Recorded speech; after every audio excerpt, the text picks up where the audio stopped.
No, this is going to be Jordan here. I'm sorry, that's my intro. Jordan here.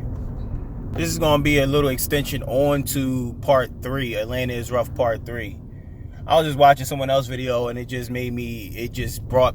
brought something else to my attention about the people of Atlanta and in the metro Atlanta area. I'm not even going to say the metro Atlanta area because I really don't hang out a lot I pretty much do all my work in Atlanta, the city of Atlanta. I live in the metro Atlanta area. I don't really have the issues I have out in metro Atlanta that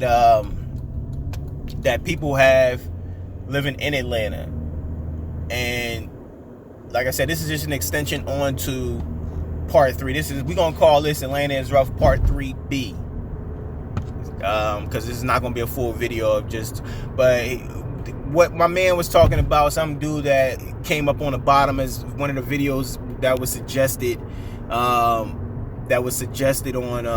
YouTube. He was talking about how rude people are down here, and that's true.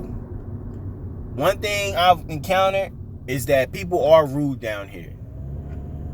You hold open a door, you don't get thank yous. My boy Ace talk about it all the time. He be like, I held open a door for these women and none of them said thank you. Somebody asks you for something in an hour, they trying to get back. Nobody says excuse me. Somebody asks you for something in the aisle at a Walmart, nobody says please and no thank yous, anything. And I don't know if it's because it's such a cold. I don't know if that's partially to blame the transplants that move here or if it's Atlanta people that live here, because I rarely run into Atlanta people, so I can blame the fact that there are people not from Atlanta or from a southern city that live here that haven't been using their home training or their morals to show that they have some, that they have a heart.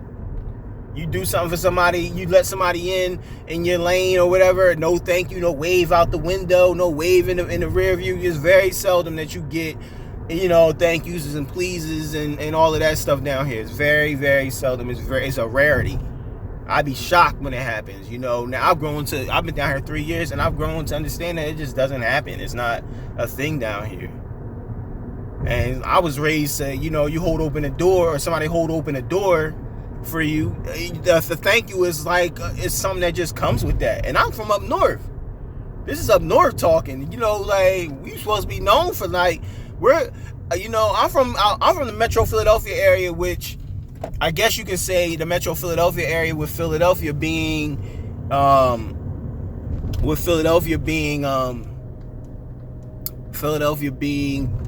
city of brotherly love. Maybe that overflows into like the metro areas, but I was just raised that way. Your mom, you do something, your mom would tell you, you make sure you say thank you.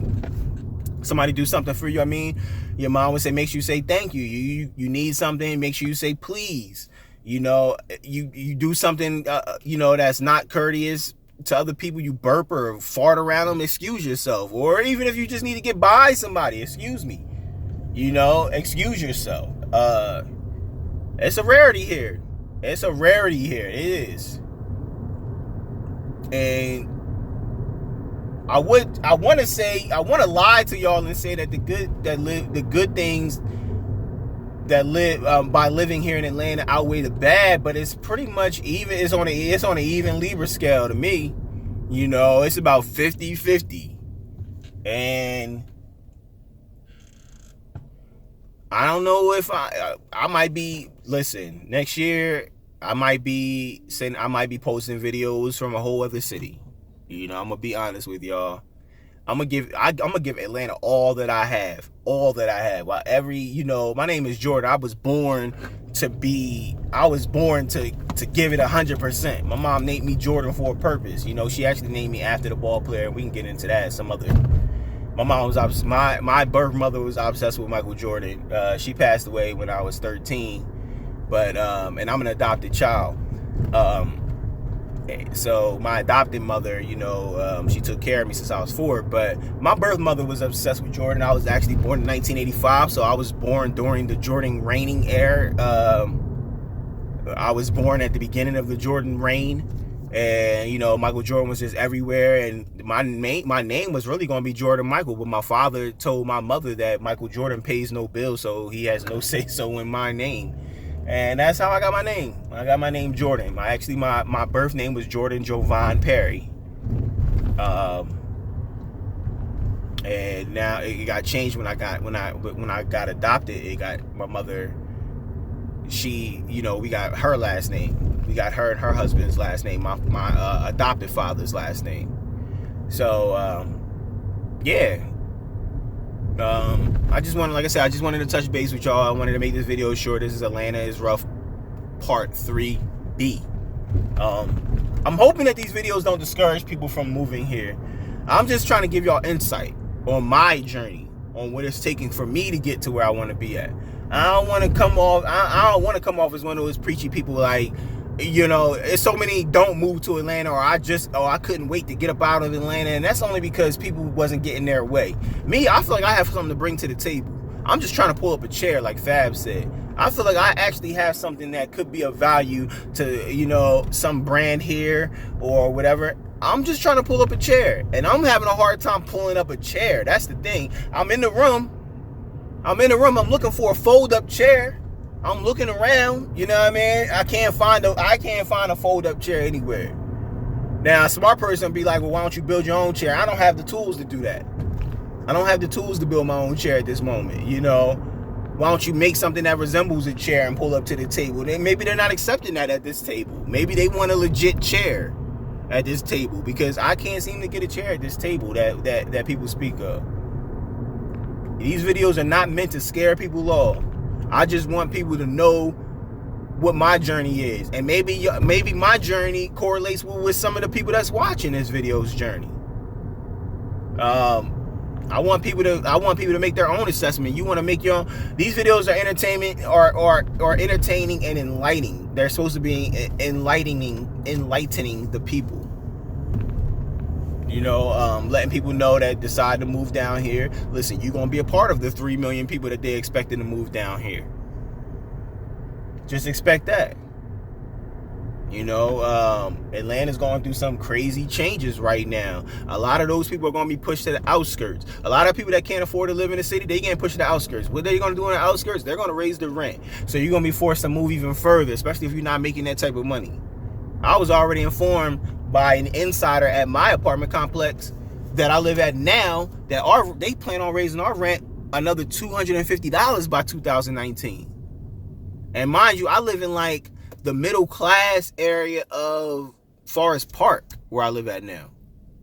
And they trying to raise our rent an additional $250 by 2019. Let that sink in.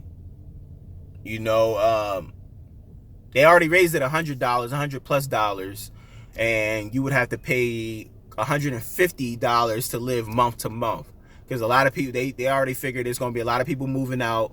You know, let's just give them some type of incentive to either re-sign another lease, or give them the move to move out. I was going to live month to month. That's what I was going to do. I was going to go ahead and just live month to month, and that way I could just move around how I want to move around. But then I thought about the money I would be losing, the extra $100, man. And you a subcontractor, man, listen, the extra $100 look like an extra $1,000 to me. I didn't have it in me, you know. I didn't have it in me to do it, so here I am. I signed another lease, and my lease is up sometime next summer. Either the beginning or I gotta look at my lease when I get home, but the beginning or the end of next summer. And there, you know, this is where I'm at right now. This is where I'm at in my life right now. You know, I don't want to become a prisoner to Atlanta, and I don't want to become a prisoner to my goals.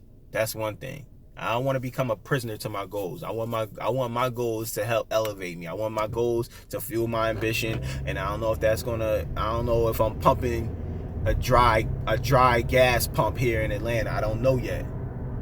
I definitely don't want to get somewhere else and wish that I stayed in Atlanta. That's one thing. So I got to do my homework. But, you know, we'll touch base on that stuff as those videos come along. This is Atlanta is Rough 3B. Peace.